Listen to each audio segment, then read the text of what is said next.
우리 아이가 달라졌어요 라고 하는 한국의 TV 프로그램이 있습니다. 아이가 달라졌어요. 처음에는 막 울기도 잘하고 말도 안 듣고 땡깡 부리던 아이가 어떤 계기로 달라진 그 모습들을 TV에서 이렇게 보여주더라고요. 우리 아이가 달라졌어요. 그 엄마 아빠 마음이 얼마나 기쁠까요? 마찬가지로 우리가 신앙생활 하는데, 여러분 신앙생활, 예수님을 알지 못하다가 예수님을 믿고 신앙생활 하면 달라질까요? 안 달라질까요? 네?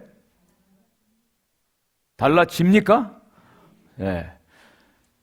예수를 믿어도 별로 달라지지 않았다라고 하시는 분이 계시다면 한번 다시 점검을 해보셔야 될 것 같습니다. 맞습니다. 예수님을 믿으면 달라집니다. 뭐부터 달라질까요? 얼굴이 달라지고, 얼굴 모습들이 달라지고 밝아지고, 또 태도와 자세가 바뀌어지고, 또 언어 생활이 바뀌어지고, 주위에 있는 사람들과의 관계가 달라지고, 여러 가지 달라지는 것이 있죠. 정말 신앙 안에 거하면 달라지는데, 저는 또 그런 부분을 통해서 이분이 정말 지금 신앙생활하고 잘 달라지고 변화되고 있구나, 그것을 가늠하는 척도가 교회 나오는 횟수가 많아집니다. 한 달에 한 2번 정도 이렇게 나오시는 분이 매주 나오고요. 그리고 예배 시간 거의 다 돼서 오셨던 분이 한 10분 전 나오시고, 20분 전에 나오고, 30분 전에 나오고. 달라집니다. 달라져요. 그런데 정말 달라지는 것이 있습니다. 그것은 바로 기도입니다. 기도가 달라집니다. 처음엔 기도할 줄 모릅니다. 그런데 기도를 배우고 기도하게 됩니다. 기도의 시간들이 점점 늘어나게 되죠. 많은 분들이 그런 얘기를 해요. 기도를 해도 한 10분, 20분 하면 할 게 없대요. 할 게 없대. 그런데 정말 기도를 하게 되면 점점 더 시간이 늘어나요. 우리 지난 수요일 날도 중보기도회에 9분이 모여서 1시간 반 동안 300여 명의 선교사님도 있고, 한 번도 못 만나본 분도 있고, 우리 중보기도팀이 1시간 반을 꼬박 기도하는 시간을 매주 갖는데요. 처음에는 힘들다 그래요. 그런데 참여하신 분들은 너무너무 좋다는 거예요. 은혜가 있어요. 하나님, 다른 사람들 위해서 기도할 때 하나님께서 자신의 기도를 들어주시는, 응답해 주시는 그런 은혜를 경험했노라, 이런 간증이 많습니다. 어떤 분은 하루에 2시간 내지 3시간은 꼭 기도한다 그래요. 그분들이 할 일이 없고 한가한 분들이 아니에요. 너무너무 바쁘신 분이에요. 그래도 2시간 내지 3시간을 기도한다는 거예요. 어떻게 그 일이 가능할까요? 어떤 분이 그런 얘기를 합니다. 기도는요, 바쁘기 때문에 더 할 수밖에 없다. 여러분, 기도라고 하는 것은요, 우리가 의지적으로 해서 될 일이 아닙니다. 이것은 하나님이 기도하게 하시는 거예요. 여러분, 기도라고 하는 것은요, 우리의 힘으로 절대 할 수 없는 것입니다. 하나님이 기도를 하게 하시는 거예요. 거기에 하나님의 능력, 하나님의 은혜가 있습니다. 여러분, 우리 삶 속에 정말 이 기도가 달라져요. 예수 그리스도를 만나고 예수 그리스도를 더 깊이 알게 되면요, 기도의 내용이 달라져요. 기도의 범위가 달라집니다. 전에는 겨우 그냥 내 가족들 위해서, 내 사업을 위해서 기도했는데 점점 더 기도의 범위가 넓어지는 것을 경험을 하게 되죠. 오늘 본문 말씀은 사도 바울이 에베소 교회 성도들 위해서 기도한 내용입니다. 우리는 지금 에베소서 말씀을 나누고 있는데요, 사도 바울이 이미 에베소 1장 15절부터 22절까지 에베소 성도들을 위해서 기도한 내용이 나와 있었습니다. 1차적으로 기도한 것이죠. 하나님께 지혜와 계시의 영을 주셔서 하나님을 더 깊이 알아가게 해달라고 기도했습니다. 또 하나님의 부르심의 소망이 무엇인지를 알게 해달라고 기도했죠. 성도 안에서 기업의 풍성함이 무엇인지 알게 해달라고 기도했고요, 하나님이 우리에게 주신 그 능력의 강함이 어떤 것인지를 알게 해달라고 기도했습니다. 그런데 오늘 두 번째 사도 바울이 또 기도하는 거예요. 그런데 그 기도의 내용과 깊이가 완전히 달라진 것을 보게 됩니다. 처음에 기도의 내용은 하나님을 더 알게 해달라고, 하나님이 우리에게 주신 구원의 은혜가 얼마나 큰지를 알게 해달라고 기도했는데, 오늘 본문에 나오는 기도의 내용은 뭘 알게 해달라고 하는 것이 아니라 그 차원을 뛰어넘어서 하나님의 은혜를 경험하게 해달라고, 하나님의 능력을 실제적으로 경험하게 해달라고 기도하는 것을 보게 됩니다. 첫 번째 기도와 두 번째 기도의 내용 사이에 어떤 일들이 벌어졌을까요? 뭔가 어떤 변화가 있었던 것을 우리가 알게 되는데요. 지난주 말씀을 드린 것처럼 사도 바울은 복음을 위해서, 이방인들을 위해서 예수 그리스도의 복음을 전하다가 감옥에 갇혀있는 신세가 되었습니다. 그곳에서 바울이 절망하지 않았어요? 슬퍼하지 않았어요? 낙담하지 않았어요? 오히려 예수 그리스도의 비밀을 깨달았노라. 주님께서 우리에게 허락하신 이 복음의 비밀을 깨달았다고 고백하고 있고요. 그리고 그 복음의 비밀을 깨달을 뿐 아니라 이 복음의 비밀이 하나님의 우주적인 구원의 경륜 가운데 있음을 깨달았다고 고백하고 있어요. 그래서 오히려 자신의 신세를 한탄하거나 절망하지 아니하고 오히려 하나님을 찬양합니다. 하나님께 영광을 돌립니다. 선포하고 있어요. 그리고 오늘 말씀이 기록이 되어지는 것입니다. 놀라운 비밀을 전에는 몰랐는데 이제는 그 비밀을 알게 되었다는 거예요. 여러분, 여러분의 삶 속에서도요, 어떤 정말 기가 막힌 비밀, 인생의 전환점, 여러분의 인생을 완전히 뒤바꿀 만한 그런 비밀을 알게 되었다 그러면 아마 마음 자세나 삶의 태도 이런 것들이 바뀌어질 거예요. 우리가 예수 그리스도를 믿어도요, 정말 예수 그리스도의 실체를 알고 예수 그리스도를 경험하고 예수 그리스도의 복음의 비밀과 그 능력을 깨달아 알면 여러분 인생이 완전히 변화될 수밖에 없습니다. 사람이 달라져요. 변화가 일어납니다. 얼굴에서 빛이 나는 것을 보게 됩니다. 사도 바울이 오늘 두 번째로 이 에베소 교회 성도들을 위해서 한 기도의 내용, 너무너무 중요합니다. 여러분, 우리의 기도의 내용이 바뀌어지기를 간절히 축복합니다. 우리의 기도의 범위가 넓혀지기를 간절히 축복합니다. 기도의 은혜의 능력을 경험할 수 있기를 간절히 축복합니다. 자, 먼저 사도 바울이 기도하는데 기도의 대상, 누구에게 지금 기도하는가 정확하게 바울이 고백을 하고 기록을 하고 있습니다. 14절 15절 말씀입니다. 이러므로 내가 하늘과 땅에 있는 각 족속에게 이름을 주신 아버지 앞에 무릎을 꿇고 비노니. 그랬어요. 분명하게 기도의 대상이 누구인지를 말씀하고 있어요. 그런데 여기에 관계 대명사 이러므로가 나와 있습니다. 이러므로. 에베소서 3장 1절에도 이러므로로 시작했어요. 또 14절에 이제 이러므로로 또 시작을 하고 있습니다. 여러분, 이러므로라고 하는 것은 그 앞에 있는 내용들을 받고 있는 것이죠. 하나님의 구원의 비밀을 깨닫고 은혜를 깨닫고 이러므로 했는데 이제 다시 하나님의 더 깊은 비밀을 깨닫고 하나님의 구원의 경륜을 깨닫고 이러므로 내가 기도할 수밖에 없게 되었다라고 고백하는 거예요. 여러분, 기도는요, 시간이 남기 때문에 하는 것이 아닙니다. 하나님이 주신 사명이에요. 기도할 수밖에 없게 된다는 거예요. 기도를 통하지 않고는 아무것도 할 수 없다는 것을 깨달을 때 기도하게 됩니다. 무릎을 꿇게 됩니다. 이러므로 바울이 자기가 감옥에 갇혀있고 어려움 가운데 있어도 자기가 깨달은 이 비밀을 알기 때문에 더 기도할 수밖에 없다 고백을 하고 있습니다.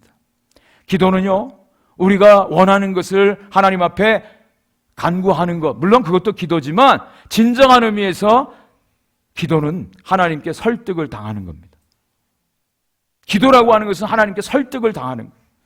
제가 문제를 내드리겠습니다. 기도에 있어서 제일 중요한 게 뭘까요? 기도의 자세 1번, 두 번째 기도의 길이, 몇 시간 기도하는가, 세 번째 기도의 내용, 무엇을 위해서 기도할 것인가, 네 번째 기도의 대상, 어떤 게 제일 중요할까요? 네, 이렇게 물어볼 때는요, 마지막이 정답입니다. 항상. 기도의 대상, 누구에게 기도하는가가 중요해요. 내가 아무리 기도를 해도 그걸 들어줄 수 없는 사람한테 아무리 외쳐봐야 그거 소용이 없습니다. 정말 그것을 해줄 수 있는 분한테 제대로 아랠 때 그분이 이루어 주시는 거죠. 기도에 있어서 제일 중요한 것은 우리가 기도하는 대상이에요. 그 기도의 대상에 대해서 오늘 바울은 이렇게 말합니다. 하늘과 땅에 있는 각 족속에게 이름을 주신 분. 하늘에 있는 족속. 하늘에 무슨 족속이 있어요? 천사들을 말하죠. 땅에 있는 족속들, 모든 사람들을 말합니다. 우리 하나님은 하늘에 있는 모든 영적인 존재들, 보이지 않는 영적인 존재들, 또 이 땅에 존재하는 모든 족속, 사람들, 에게 이름을 주신 분이에요. 이름을 주신 분. 뭐 이름을 주셨다. 그냥 지나갈 수 있어요. 그런데요, 히브리 사람들에게 있어서 이름을 주는다라고 하는 것은 아주 깊은 의미가 있습니다.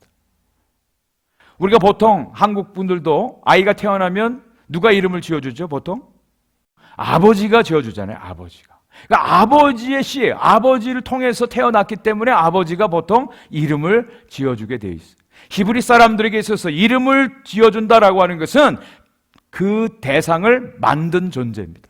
창조주가 이름을 지어주게 돼 있어요. 그리고 이름을 지어준다라고 하는 것은 그 대상을 소유하고 있다라고 하는 뜻입니다. 소유주라고 하는 의미가 있습니다. 또 하나의 뜻이 있는데 그것은 관계를 맺고 있다라고 하는 뜻입니다. 하나님께서 에덴 동산에서 각종 짐승들을 만들어서 누구에게 이끕니까? 아담에게 데려왔어요. 아담이 이름을 지어주게 돼 있죠. 하나님의 대리자로 아담이 모든 각종 짐승들의 이름을 지어줬다라고 하는 거예요. 하나님이 창조하셨고 하나님께서 우리 사람들, 인간들을 만물의 통치자로 하나님의 대리자로 세워주셨어요. 그래서 아담을 통해서 이름을 지어주게 했다라고 하는 것이죠. 한국의 유명한 시인 중에 김춘수라고 하는 분이 꽃이라고 하는 시를 쓰셨죠. 내가 그에게 이름을 불러주기 전에는 그는 다만 하나의 몸짓에 지나지 않았다. 그러나 내가 그의 이름을 불러주었을 때 그는 내게 와서 꽃이 되었다. 유명한 시죠. 우리가 이름을 잘 몰랐을 때는 그냥 하나의 들풀이에요. 그냥 흐느적거리는 그냥 들풀일 뿐이에요. 그런데 그 이름을 지어주는 순간 그 꽃이 나에게 관계가 맺어지고 존재가 세워진다라고 하는 뜻이죠. 여기서 하늘과 땅의 모든 족속에 이름을 지어주셨다라고 하는 것은 하나님이 모든 만물의 창조자가 되신다. 모든 만물을 소유하시고 통치하시고 그리고 만물과 교제하시는, 관계를 이루시는 분이다라고 하는 그런 뜻이죠. 그런데 그 하나님에 대해서 오늘 바울은 아버지라고 부르고 있습니다. 아버지께 아버지. 아버지는요, 생명의 시작을 말합니다. 자녀와 관계를 맺고 자녀들의 모든 필요를 채워주시는 분으로 아버지. 그래서 우리가 주기도문 할 때 어떻게 처음 시작하죠? 하늘에 계신 우리 아버지요, 아버지요. 또 우리 사도신경 고백할 때 어떻게 하죠? 전능하사 천지를 만드신 하나님 아버지를. 그냥 하나님이라고 하면 될 텐데 꼭 거기에 아버지를 넣어요. 아버지. 아버지라고 하는 건 생명의 시초, 근원을 말합니다. 모든 것을 하실 수 있는 분을 말해요. 오늘 사도 바울이 정말 내가 기도하는데 하늘과 땅의 모든 족속에게 이름을 주신 아버지께 어떻게 기도한다고요? 무릎을 꿇고 기도한다. 무릎을 꿇고 기도한다. 이스라엘 사람들은 보통 기도할 때 무릎 꿇지 않습니다. 서서 기도합니다. 그리고 손을 들고 기도합니다. 이것이 이스라엘 유대인들의 기도하는 방법이에요. 그런데 정말 무릎을 꿇을 경우가 있어요. 비상 때, 급할 때, 중요할 때 무릎을 꿇습니다. 구약 성경에도 엘리야가 3년 반 비가 오지 않았을 때 비를 내리게 해달라고 머리가 무릎 사이에 들어갈 정도로 무릎 꿇어 기도했어요. 사도 바울도 에베소 교회 장로들과 함께 마지막 인사할 때 무릎을 꿇고 함께 기도했다라고 말씀하고 있어요. 여기서 무릎을 꿇고 기도했다라고 하는 것은 두 가지 의미가 있습니다. 첫째로는 절대 복종의 의미가 있어요. 절대 복종이에요. 절대 복종의 의미로 무릎을 꿇고 기도하는 거예요. 당신은 나의 주님이십니다. 하나님이십니다라고 하는 것을 고백하는 겁니다. 1637년에 병자호란이 일어났죠. 청나라의 태종이 20만 대군을 이끌고 조선을 침략했습니다. 인조 왕이 도저히 방어를 할 수 없어서 사신들을 데리고 남한산성으로 피신하죠. 거기서 59일 동안 항전을 하지만 결국은 끝내 할 수가 없어요. 항복을 하게 됩니다. 그래서 삼전도라고 하는 곳에 나와서 왕복을 벗고 하얀 옷을 입고 그 당 태종 앞에 절을 하게 됩니다. 그것을 삼배구고두라고 합니다. 3번 절을 하고 9번 머리를 조아린다. 여기 계단이 9개가 있습니다. 3계단을 올라가서 한번 절을 해요. 근데 그냥 절하는 게 아니라 이마가 땅에 완전히 깨어지도록 부딪혀서 피가 철철 흐르게 하는 거예요. 그것을 3번 반복하는 거예요. 3배 구고두. 그것은 당신이 이제 이 나라의 진정한 임금입니다. 왕입니다. 모든 것을 철저하게 다 복종합니다. 그런 의미에서 이 무릎을 꿇는 의식을 했던 것이죠. 저와 여러분들이 정말 여기서 하나님께 무릎을 꿇고 기도했다라고 하는 것은 절대적인 복종을 의미합니다. 하나님하고 네고시에이션해서 나의 뜻을 관철시키는 것이 기도가 아니라 하나님의 뜻에 내 의지를 쳐서 복종시키는 것, 그것이 기도라고 하는 거예요. 예수님이 겟세마네 동산에서 할 수만 있거든 이 잔을 내게서 지나가게 하옵소서 하지만 그러나 내 뜻대로 마옵시고 아버지의 뜻대로 하옵소서, 이게 기도라고 하는 거예요. 우리들의 기도하고 완전히 다르죠. 무릎을 꿇고 기도한다라고 하는 것은 절대 복종입니다. 두 번째 의미는 절대 항복이에요. 절대 항복, 모든 것을 하나님께 맡깁니다 라고 하는 그런 뜻입니다. 기도는 하나님께 설득당하는 거예요. 우리의 의지를 관철시키는 것이 아니에요. 하나님 앞에 우리의 삶을 온전히 내어 맡겨 드리는 것이 기도입니다. 이런 기도가 저와 여러분들 가운데 회복되기를 간절히 축복합니다. 기도의 깊이가 깊어지기를 간절히 원해. 자, 두 번째, 사도 바울이 3가지를 기도합니다. 에베소 성도들을 위해서 3가지 기도의 내용이 여기 나와 있습니다. 아주 중요합니다. 여러분 꼭 기억하시고 우리들의 기도를 바꿨으면 좋겠어요. 이 기도가 우리의 기도가 됐으면 좋겠어요. 첫 번째, 그의 영광의 풍성을 따라 성령으로 말미암아 속사람을 능력으로 강건케 하옵소서. 좀 복잡해요? 그런데 아주 간단합니다. 우리의 속사람이 성령으로 말미암아 강건해지기를 위해서 기도하라는 거예요. 그의 영광의 풍성을 따라 성령으로 말미암아 너희 속사람을 능력으로 강건하게 하시오며. 속사람이 있다는 얘기는 겉사람도 있다는 얘기죠. 우리가 예수를 믿고 이 땅에 사는데요, 우리 사람의 인간은 2가지 요소로 되어 있습니다. 영혼과 육체로 되어 있어요. 영혼과 육체. 우리 영혼이 있고 육체가 있습니다. 육체, 겉으로 보여지는 거, 이것을 겉사람이라고 말합니다. 우리의 외모, 우리의 키, 우리의 몸, 우리가 가지고 있는 소유, 우리가 갖고 있는 직분, 우리가 갖고 있는 위치, 소유, 이런 것들, 이것이 겉사람이에요. 겉사람. 네. 겉사람이 변화되게 해달라고 기도하지 않았어요. 네. 근데 우리는 주로 기도하는 게 뭐예요? 우리 겉사람을 위해서 하는 기도가 대부분 아닙니까? 잘 살게 해달라고, 건강하게 해달라고, 부자 되게 해달라고, 자녀들 잘 되게 해달라고. 이것에 대해서는 기도를 많이 하는데 성경은 어디서 겉사람을 위해서 기도하라는 내용이 없어요. 성경에서 말하는 것은 속사람이 강건하게 되기를 기도하라고 말씀하고 있습니다. 속사람은요, 우리의 영혼을 말하죠. 주님으로 말미암아 거듭난 속사람, 새로 피조물 된 존재, 또 우리 같이 에베소에서 말씀했던 한 새 사람, one new man, 그리스도 안에서 새롭게 변화된 사람, 이것이 속사람이에요. 이 속사람이 성령으로 말미암아 능력으로 강건하게 해달라고 기도하고 있습니다. 왜냐하면요, 우리의 겉사람은요 변합니다. 시간이 가면서 주름도 늘어나고요, 힘도 쇠약해지고요, 병도 걸리고요. 우리의 겉사람들은 변해지고 쇠해져요. 그런데 정말 우리의 속사람은 영원한 것입니다. 우리의 속사람은 영원해요. 이 속사람이 성령으로 말미암아 능력으로 강건하게 되기를 기도하라고 도전하고 있습니다. 왜냐? 이 속사람이 강건할 때요, 그 하나님의 은혜의 풍성함을, 영광의 풍성함을 경험을 하게 됩니다. 이른바 그런 얘기 많이 하죠. 정말 저분은 은혜를 많이 받은 사람 같아. 무엇을 보고 아냐면 넉넉함이 있어요. 나눌 줄 알아요. 베풀 줄 알아요. 삶에 여유가 있습니다. 속사람이 하나님의 그 은혜로 충만하게 채워진 사람들은 넉넉해요.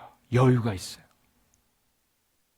오늘 점심을 여러분 기대하셔도 좋습니다. 잔치입니다. 오늘. 왜 잔치를 하느냐? 오늘 김영하 권사님, 김영미 집사님이 오늘 하신대요. 그래서 아까 준비하면서 물어봤어요. 오늘 무슨 특별한 날이세요? 누구 생일이에요? 뭐 물어봤더니 아니래요. 아무 날도 아니래. 그냥 날이래. 그런데 왜 이렇게 오늘 점심을 하려고 합니까? 그랬더니 그냥 감사해서요. 와, 그냥 감사해서 잔치를 하시겠대.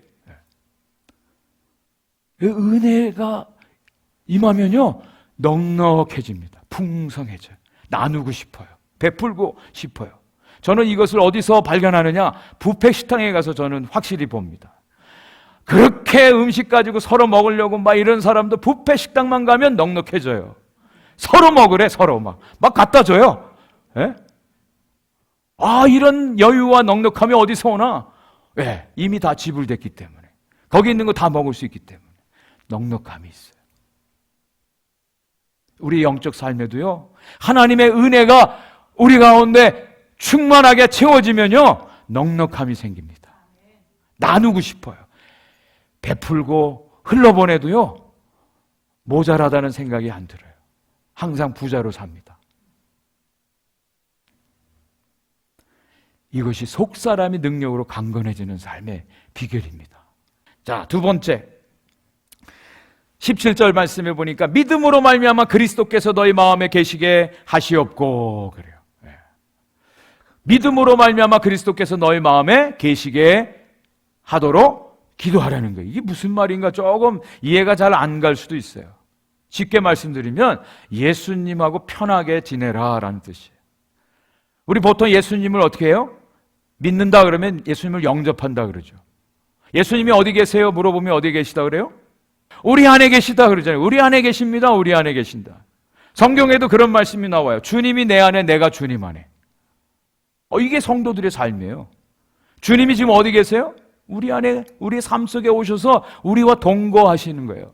우리와 같이 사는 거예요. 이게 예수님을 믿는다라고 하는 뜻입니다. 예수님을 영접한다라고 하는 거예요. 그래서 우리 안에 예수님이 찾아오셔서 우리와 같이 생활을 하는 게 그게 성도의 삶이에요. 그런데 문제가 있어요. 아니, 동거를 하는데 같이 사는데 그분하고 편해야 되잖아요, 관계가. 그렇지 않습니까? 부부가 사는데 맨날 불편하고 따지고 막 싸우고 그러면 어떻게 같이 살아요? 편해야죠, 관계가. 성경은 예수님에 대해서 임마누엘, 예수님의 이름이 하나님이 우리와 함께 하십니다. 우리 안에 거하십니다. 우리와 동거하십니다. 그렇게 말합니다. 여기서 믿음으로 말미암아 그리스도가 너희 마음에 계시게 하라는 얘기는 예수님이 우리 가운데 계시는데 편안하게 계시게 하라는 뜻이에요. 질문을 드리겠습니다. 여러분 요즘 어떠세요? 예수님하고 편안한 관계로 지내십니까? 아니면 조금 불편하고 좀 숨기고 좀 같이 안 있고 싶고 좀 멀리 나하고 좀 떨어졌으면 좋겠다라는 그런 삶을 사십니까? 여러분 어떠십니까? 예수님하고 편안하게 지내는 관계를 말합니다. 근데 이것이 어떻게 가능하냐? 믿음으로 말미암아 가능하답니다. 믿음으로 말미암아 가능하대. 부부의 예를 들어드리겠습니다. 부부가 결혼을 했어요. 같이 살아야 되는데 사정상 멀리 이렇게 떨어져서 삽니다. 떨어져 있어도 어떻게 해요? 항상 마음에 같이 있죠. 같이 생활하죠. 근데 서로에게 대한 믿음이 없으면 늘 의심하게 되어지고 불편하고 걱정이 되어지고 불안하죠. 근데 정말 그 신뢰하는 믿음이 있으면 어떻게 됩니까? 편안하죠. 항상 언제든지 편안하죠. 이것이 가능하다는 거예요. 믿음으로 말미암아 예수님이 우리 안에 거하게 하시도록. 믿음으로. 저와 여러분들이 왜 유혹에 넘어가는 줄 아세요? 주님이 우리와 함께 하신다라고 하는 믿음이 없기 때문에 그래요. 주님은 늘 우리와 함께 하기를 원하시는데, 주님과 함께하는 삶이 이루어지기를 원하는데 그 믿음이 없어요. 나 혼자예요. 그럴 때 자기 마음대로 하죠. 유혹에 넘어가죠. 지난주에 우리 지성 형제 우리 집에 데려다 주면서 아주 짧은 시간이지만 너무 귀한 대화를 나눴어요. 우리 지성 형제가 이제 고등학교 시니어 되는데 저한테 물어보는 거예요. 목사님, 예수를 믿고 믿는다. 근데 그 믿는다는 게 뭡니까? 하나님을 믿는다고 그러는데 또 많은 분들이 하나님을 믿고 그런 경험을 했다는데 그게 뭐죠? 그걸 질문하더라고요. 우리 고등학생이 그런 믿음에 대한 질문을 던지는 거에 대해서 너무너무 감사하더라고요. 제가 설명을 해줬어요. 내가 예수를 믿게 되어진 것은 하나님의 말씀이 내 안에 들어오고 그 말씀이 믿어지고 그 말씀이 내 안에서 살아 역사하고 그 말씀을 통해서 내가 하나님의 자녀가 된 것을 믿고 하나님의 자녀로서 살아가도록 하나님께서 그 말씀과 함께 내 삶을 지배하고 인도하시고 나를 사용하신다. 이것이 믿음이야 라고 설명을 해 주었습니다. 우리가 정말 하나님을 믿는다, 예수 그리스도를 믿는다, 이것이 날마다 우리 삶에서 경험되어지지 않으면 우리들의 신앙은요 그냥 한낱 관념에 불과할 수밖에 없어요. 어려운 일이 닥치면요 넘어집니다. 흔들립니다. 날아갑니다. 그런데 정말 예수 그리스도가 믿음으로 말미암아 우리 안에 거하시고 나와 하나 되어지고 온전한 그리스도와 연합이 이루어지고 그 주님의 실체가 내 삶을 떠나지 아니하고 내 삶을 지배하고 통치하고 다스리고 함께하고 하나님의 뜻 가운데 나를 인도해 주시는 그 믿음의 삶, 믿음의 실체, 그것이 열매를 나타나요. 이것이 믿음이에요. 세 번째 기도의 내용은요, 모든 성도들과 함께 그리스도의 사랑의 넓이와 길이와 높이와 깊이를 알아서 하나님의 충만하신 가운데 거하기를 원하노라. 이렇게 기도해요. 너희가 사랑 가운데서 뿌리가 박히고 터가 굳어져서 능히 모든 성도와 함께 지식에 넘치는 그리스도의 사랑을 알고 그 넓이와 길이와 높이와 깊이가 어떠함을 깨달아 하나님의 모든 충만하신 것으로 너희에게 충만하게 하시기를 구하노라. 중요한 것은 우리의 신앙이 어디서부터 시작되어지냐? 예수 그리스도의 사랑의 뿌리가 박힐 때부터 이제 신앙이 시작되어지는 거예요. 예수님의 사랑을 우리가 알게 되어지고 예수님의 그 십자가의 사랑을 믿어지게 할 그때부터 이제 사랑의 뿌리가 내려지는 신앙이 스타트가 되어져요. 그리고 이제 그리스도의 사랑을 알게 되어지는데요, 그냥 내 개인적으로는 그 사랑을 알지 못해요. 모든 성도들과 함께 이 그리스도의 사랑을 알게 되고 서로 경험하게 되어지는 것이 무엇이냐? 바로 이 믿음의 공동체입니다. 모든 성도들과 함께 이 그리스도의 사랑을 알게 된대요. 그래서 이 믿음의 공동체 교회가 중요해요. 여러분이 정말 우리가 신앙생활 그냥 일주일에 한 번 만나서 예배드리고 같이 밥 먹고 그냥 헤어지고 이게 아니라 하나님께서 이 교회를 세워주신 것은 우리 안에서 그리스도의 사랑을 체험하도록 더 깊이 알게 하기 위해서 우리 주님이 교회를 세워주신 거예요. 그리고 그리스도의 사랑을 아는데 네 가지 차원에서의 사랑을 얘기하고 있습니다. 그리스도의 사랑의 넓이, 그 다음에 길이, 그리고 높이, 깊이, 네 가지. 저는 이것을 4차원, 차원이란 기하학에서 차원이란 얘기를 합니다. 그리스도의 사랑이 입체적으로 나타난다는 거예요. 여기 점이라고 하는 것은요 0차원입니다. 0차원, 제로, 점. 근데 점이 움직여요. 점이 움직여서 뭐가 되냐? 선이 됩니다. 이것이 1차원이에요. 선이 움직여서 면이 됩니다. 이것이 2차원이에요. 이 면이 만나서 이루어지는 것이 3차원이에요. 입체잖아요. 입체. 그리고 그 입체가 같이 모여서 초입체 4차원의 세계를 이루죠. 우리가 살고 있는 이 세상은 3차원이죠. 예수님의 사랑이 그냥 평면적으로 선으로 나타나는 게 아니라 예수님의 사랑이 어떻게 해요? 넓이와 길이와 높이와 깊이 4차원적인 입체적인 것으로 우리에게 나타내 주어진다는 거예요. 여러분 어떠세요? 그리스도의 사랑.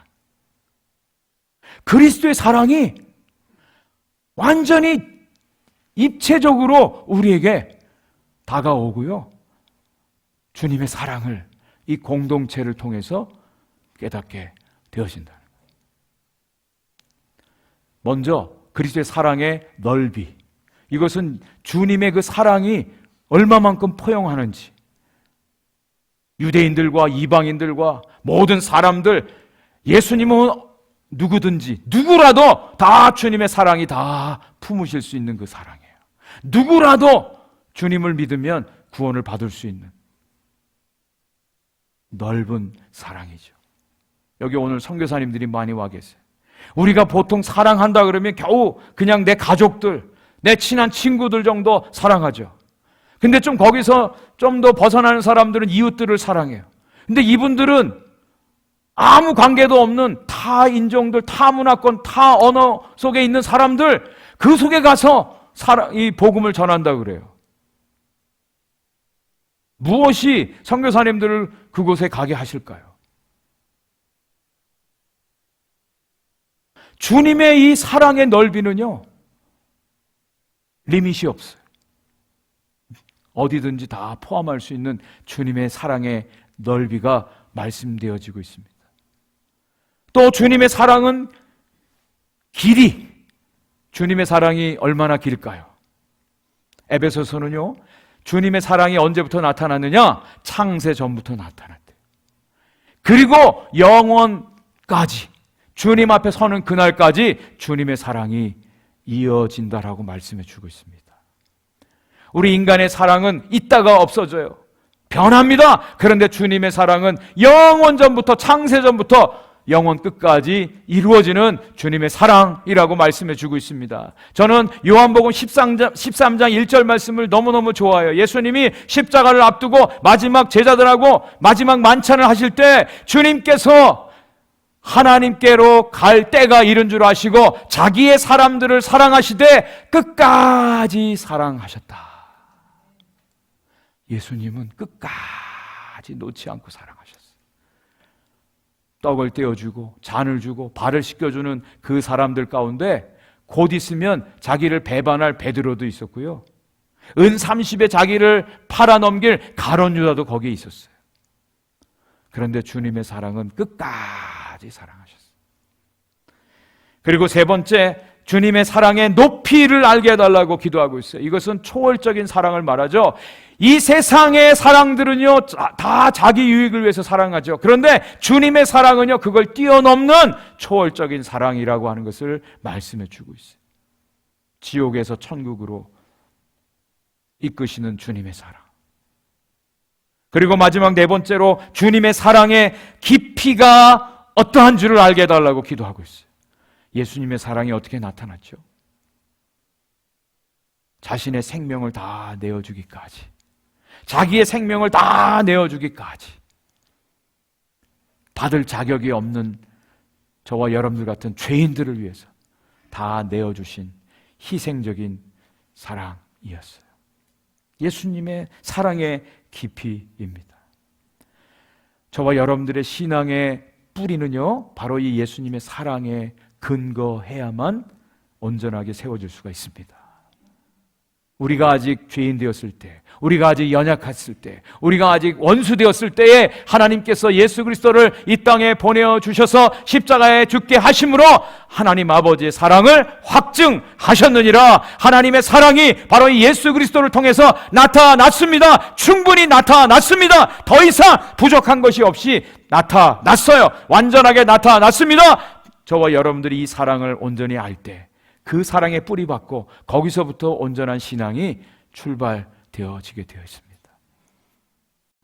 이 지구상에서 제일 높은 곳이 에베레스트 산이죠. 8,848m. 그런데 높은 산만 있는 게 아니라 바닷속에도요, 그거보다 훨씬 더 깊은 해구라고 하는 것이 있어요. 전 세계 바다에 제일 깊은 해구가 어디냐? 마리아나 해구라고 필리핀 동편에 있습니다. 그 깊이가 자그마치 11,000m가 넘습니다. 이게 바다예요. 그런데 이 동일한 바다에 어떤 사람들은 서핑을 합니다. 어떤 사람들은 바다에서 수영을 합니다. 어떤 사람들은 바닷가에서 모래성 쌓고 놀아요. 어떤 사람들은 바다에 나가서 낚시질을 해요. 근데 어떤 사람들은 이 깊은 해구를 잠수함을 타고 들어가서 그것을 탐구합니다. 우리 주님의 사랑이 얼마나 큰지. 근데 어떤 사람들은 그냥 바닷가에서 장난치듯이 예수님의 사랑 그냥 모래장난 하는 정도로만 경험을 하고 살아가요. 어떤 사람들은 깊은 바다까지 가서 낚시질 하는 것으로 주님의 사랑을 경험을 해요. 어떤 사람들은 정말 이 마리아나 해구처럼 깊은 주님의 그 사랑의 깊이까지 들어가서 주님의 사랑을 체험하는 사람들이 있어요. 그리스도의 사랑이요, 입체적으로 나타나요. 넓이와 길이와 높이와 깊이. 그리스도의 사랑을 온전히 알 때, 경험할 때 무슨 일이 일어나느냐? 하나님의 충만하심이 우리 가운데 임합니다. 하나님의 그 실존이, 하나님의 그 충만한 그 영광이 우리 가운데 오고요, 그것을 경험하게 돼요.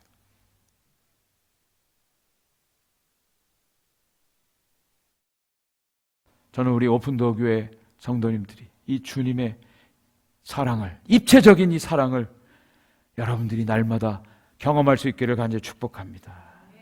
오늘 말씀의 결론입니다. 자, 마지막 기도의 결과가 나옵니다. 20절, 21절 말씀인데 같이 한번 읽겠습니다. 시작. 우리 가운데서 역사하시는 능력대로 우리가 구하거나 생각하는 모든 것에 더 넘치도록 능히 하실 이에게 교회 안에서와 그리스도 예수 안에서 영광이 대대로 영원무궁하기를 원하노라. 아멘, 아멘. 다시 이 기도에 대해서 컨펌을 받으면서 이 기도가 누구에게 드려졌느냐? 기도의 대상, 기도를 드리는 대상이 누구냐? 사도 바울이 다시 한번 말하고 있는데, 그것은 우리 가운데서 역사하시는 능력대로 우리가 구하는 것이나 생각하는 모든 것에 더 넘치도록 하시는 분, 이분이 우리 하나님입니다. 믿으십니까? 정말 우리가 간구하는 것보다, 우리 생각하는 것보다 하나님은 늘 언제나 더 넘치게 채워주시는 분인 줄 믿습니다. 우리 성도님들 가운데도 그런 분들이 있어요. 어떤 분은 조금 항상 모자라, 기대하는 것보다 항상 좀 모자라, 이렇게 할 수 있는데도 항상 모자라. 근데 어떤 분들은 항상 넘쳐, 항상 넘쳐. 내가 기대하는 것보다 항상 넘치는 분들이 있어요. 야, 저는 하나님이 그런 분이에요. 근데 하나님은 항상 풍성하세요. 항상 넘치세요. 우리가 기대하는 것보다 항상 넘치세요. 그 하나님이 당신의 영광을 위해서 일하십니다. 여러분, 죄송한 말씀이지만 하나님이 우리의 기도에 응답하시는 게 우리를 위해서 하시는 게 아니에요. 우리를 위해서 응답하시는 것이 아닙니다. 하나님 당신의 영광을 위해서 하나님이 응답하세요. 하나님은 그 영광 가운데 거하시고 그 영광을 나타내기를 원하세요. 하나님은 영광 가운데 역사하시는데, 오늘도 결론, 그 하나님의 영광이 어디서 나타나느냐? 두 기관이 나옵니다. 첫 번째, 교회 안에서와, 또 교회가 나와요. 교회 안에서 하나님이 영광을 받으신대, 그 풍성함을 나타내신대. 저는 이 말씀에 아멘으로 고백하고 선포합니다. 하나님이 오픈도어 교회를 세우셨어요. 저는 이 교회를 통해서 하나님이 당신의 영광을 위해서 오늘도 일하시고 앞으로도 일하실 것이고, 하나님의 영광의 역사가 분명하게 충만하게 나타날 것입니다. 저는 이걸 믿어요. 왜? 약속하셨기 때문에. 교회 안에서와, 두 번째, 그리스도 예수 안에서 하나님의 영광이 나타난대요. 하나님이 가장 영광 받으신 것이 뭐냐? 예수 그리스도의 십자가의 죽음과 부활이에요. 하나님의 그 구속의 역사를 통해서 하나님의 영광이 온전히 나타났습니다. 여러분, 기도할 마음이 생기지 않습니까? 한번 오늘 나와 있는 이 바울의 기도를 여러분 한번 여러분의 삶 속에 한번 이런 기도를 한번 해 보시지 않겠습니까? 성령으로 말미암아 능력으로 속사람이 강건하게 해 주옵소서. 기도하시기 바랍니다. 두 번째, 믿음으로 말미암아 예수 그리스도가 우리 안에 거하게 해 주시옵소서 기도하시기 바랍니다. 세 번째, 그리스도의 사랑의 넓이와 길이와 높이와 깊이를 알아 하나님의 충만을 경험하게 해 주옵소서. 얼마나 멋져요. 이렇게 한번 기도해 보십시오. 하나님이 어떻게 역사하시는가. 순종하시고 기도하심으로 간증거리가 풍성해지는 우리 교회가 되기를 간절히 축복합니다. 네? 순종하십시오. 한번 아멘 하시고 이번 한 주간 이 기도로 하나님께 올려드리십시오. 하나님이 우리 교회와 예수 그리스도 안에서 하나님의 영광을 나타내 주실 줄 믿습니다.